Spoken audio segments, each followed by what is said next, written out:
All right. So you want to play a build that is not just all about holding down a basic button, huh? One that is actually insanely fun and able to clear high pits? Yeah, it's obviously not bash, get baited dummies.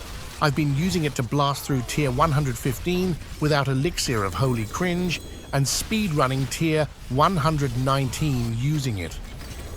It's also absolutely amazing for ripping the fatty a new one. Here's the both fun and sad part though.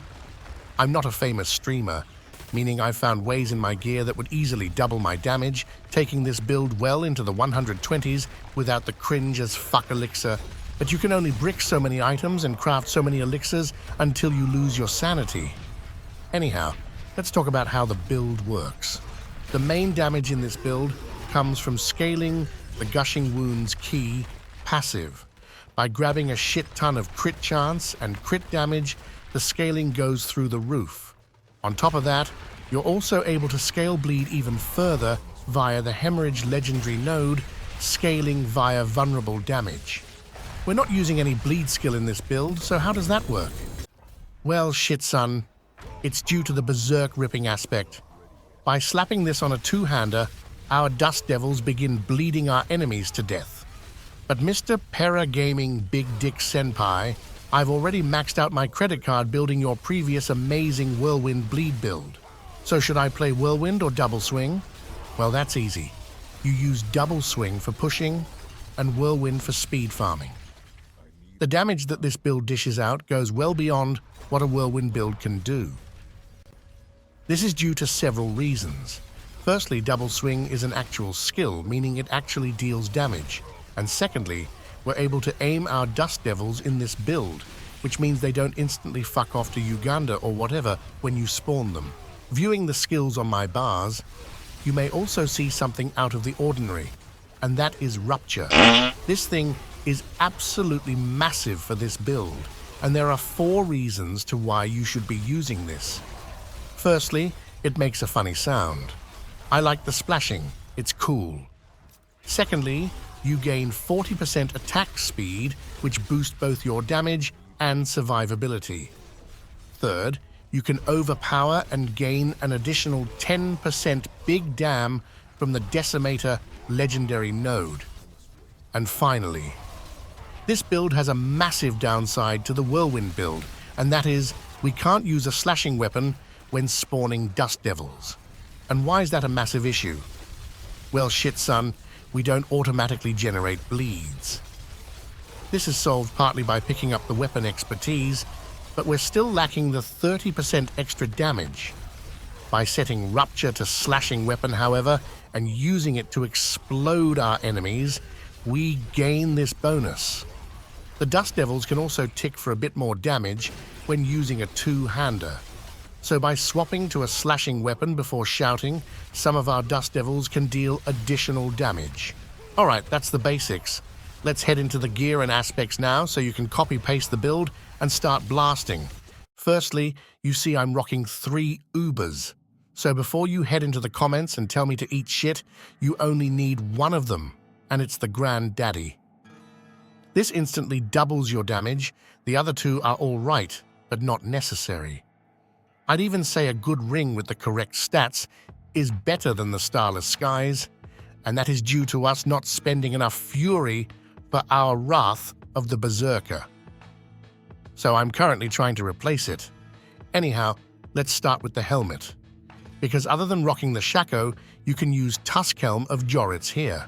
I'll have a few different versions in the planner. For chest, you're looking for something like this.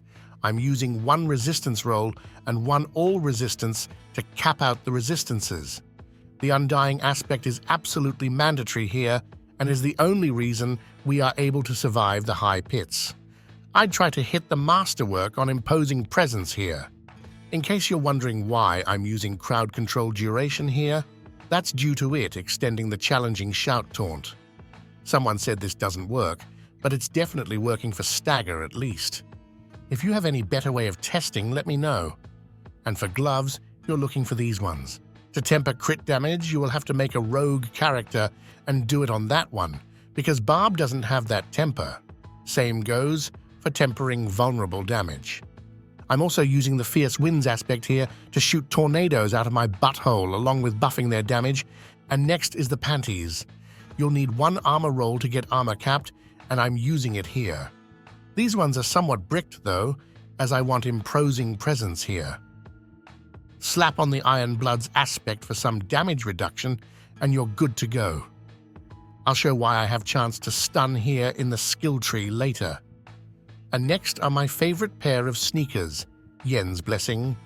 With these, you're getting a free aspect just from the damage reduction and nearly doubling your shout uptime via the aspect. Definitely don't sleep on these folks. They're insane. Alright, on to the good stuff, the weapons. These haven't changed much from the Whirlwind setup. We're still rocking chance to cast Dust Devils twice on the 2-hander and Dust Devil Size on the 1-handers to make masterworking easier. Ideally, you would get both capped at 100%.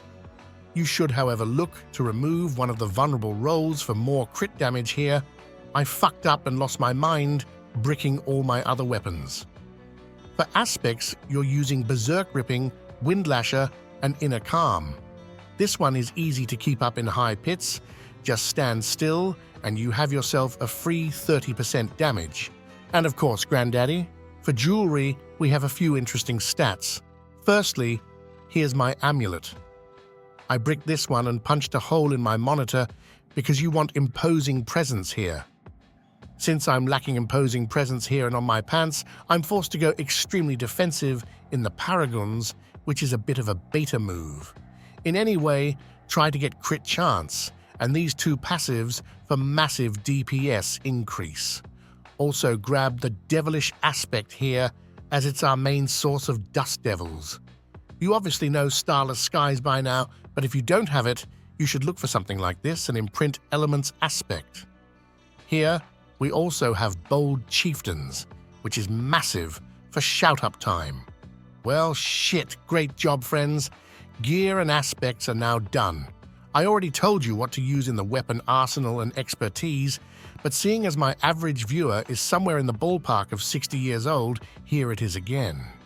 Rupture on Slashing Weapon, and for double swing, you have no choice but to use Dual Wield. In the weapon expertise, you use 2-handed sword to bleed via double swing, and you're also gaining the 30% bleed damage when enemies explode via rupture. Well damn, I think it's time. Time to fucking sub, that is. And let's checking out my highly intellectual skill tree now.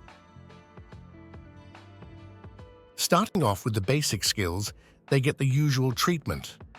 Instead, max out double swing and grab enhanced double swing. This was the reason I kept chance to stun on my panties for a bit of additional fury. Also excellent for whenever we stagger bosses. Furious double swing is also how we keep up berserking, and we keep up vulnerable via pressure point and a ton of attack speed. We then have imposing presence here, and if you lack defensives, then you can grab some damage and put it in martial vigor. We obviously grab Rallying Cry for Fury Regan and Unstoppable. Fortify is instead sorted in the Paragons. Also grab Challenging Shout to not fucking die Mao. Next we go to the brawling skills, pick up some defensives and Fury Regan, and War Cry for Big Damn. This is how we trigger our berserking as well, and then we just need to keep it up by using double swing. Next we have a bunch of passives for more damage. I'm using counter-offensive and cut to the bone on the amulet as they scale the highest. We then have Rupture. Not only does this always overpower for our Paragon board damage bonus, but we also gain 40% attack speed from it. Pretty damn nice. We then head on over to the ultimate skills. We first have Invigorating Fury here. If I manage to get some better gear, then I'll drop this for more damage, but I currently need it. Obviously, grab Wrath of the Berserker as well, for Big Damn and Fury Regan. And finally, the key passive. This is the reason this build deals such insane damage. We need as much crit chance and crit damage as possibly in this build, and that's due to the first part of this passive. The lower part is kind of mish, but it's extra damage at least. Well, damn, will you look at that? It's Paragon o'clock, my man. Let's check it out. This has changed just so slightly from the whirlwind setup. We're still going big boy tank mode to stay alive here, and we're starting off with the Wrathglyph. Crit damage and more fury. Not much to say here, just grab it. We then have Warbringer, which is how we generate Fortify. We also grab Marshal to reduce the cooldown of Rupture and Wrath of the Berserker, which is insanely important. Don't forget Hemorrhage here as well, but you definitely want to grab this one last, as we're not grabbing any rare nodes here. Instead, go to the Blood Rage board and try to cap this one out at 30%. I should have this one capped out as soon as I actually masterwork my Gil Mao. Exploit is also insanely important here to instantly trigger Vulnerable. Next, we go to the Decimator board, and we now get 20% damage from this one. Twister is also hecking insane, giving us an additional 13% Big Damn. And lastly, the Bone Breaker board. We are using Ire here to more easily cap out the Blood Rage legendary node and gain a bit of damage reduction on top of that. Hey, will you look at that? We even managed to clear the Paragon board, because you're still here, right? Just to make sure I'll wake you up. Alright, let's go get hecking good and learn how to game. Firstly, you should probably turn off damage numbers, because if you hear anyone crying out for help in the background, then that's my computer begging me to off him. The only thing that is difficult with this build is to stack up enemies as you're pushing. But unless you're trying to push above tier 120, you don't need to worry about that. In any way, you're using Rupture as often as possible, but at least once every 5 seconds. Whenever you see a low enemy, you'll try to Rupture that one to gain the bleeding benefit from killing enemies. I typically also try to Rupture the idiots that shield the other enemies, as they're fucking annoying. There is, however, one important thing. Whenever you use Rupture, you can hecking die. So make sure that challenging shout is up, or you're on full health. Other than that, you just hecking blast, man. Use all of your shouts and Wrath of the Berserker as often as possible. Whenever you're fighting long fights or whatever, just make sure that you don't move, so you gain the 30% damage bonus. Alright, that's all for this one. If I get some better gear, then I may try a different version of this. Either way, I'll see you in the next one, Kings.